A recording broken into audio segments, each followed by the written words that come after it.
Fuck your title, fuck your crown, get down in the dirt. Fuck the barrier, fuck the crowd, this is my fucking earth. Fuck Bisaya, fuck Mindanao, and fuck all your dirt. Walang home court, home court, home court sa bedroom of the world. Ayun nga, gaya ng sabi ko, walang home court, di ba?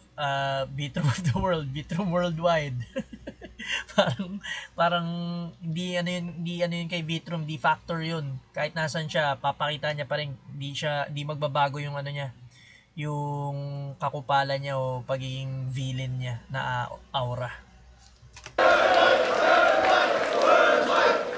Beatroom worldwide! Kahit sa ang isla mapipilit, lahat ng napagang teritoryo may haring nasa bingit ng kamatayan. At kung meron man kayo naisip, pagkatapos ko sa Visayas, tangina mo 6th Street!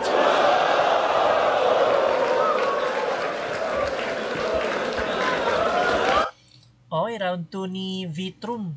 Medyo maiksi lang, 3 minutes lang, no? Compared sa 5 minutes ni J Black. Parehas malakas yung rebat nila.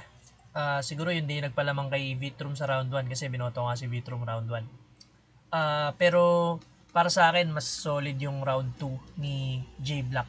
Pero sobrang konti lang. Halos tabla nga eh. Kasi ang ganda rin ng mga sinabi ni Beatroom dito.